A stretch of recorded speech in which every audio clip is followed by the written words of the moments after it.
आकर्षण है राम और माता सीता जी का।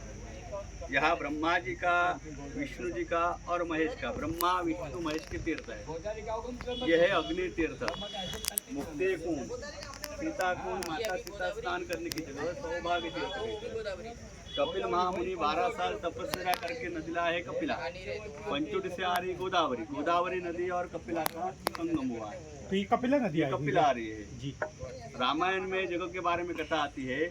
जिस समय राम भगवान यहाँ वनवास के लिए आए, उस समय राम भगवान ने ब्रह्मा विष्णु महेश को साक्षी मानकर सीता माता को यहाँ अग्नि में प्रवेश करवाया। अग्नि में से सीता जी का परछाया रूप निकाला, वो रखा था पंचुटी में, सीता जी की गुफा में। रावण जो लंका ले गया वो सीता जी का मायावी रूप, असल माता जी का स्वरूप अग्नि भगवान के पास था। इन तीर्थ को कहा जाता है पाप नाशनी कुंड। नासिक का जो गोदावरी का कुंभ मेला लगता है, ये नासिक गोदावरी कुंभ मेले की जगह है। यहाँ गोदावरी की यात्रा के लोग आते हैं, संगम का क्षेत्र है, तीर्थ यात्रा का स्थान है। आए हैं भगवान को हाथ जोड़ो, गोदावरी की प्रार्थना करो तीर्थ की।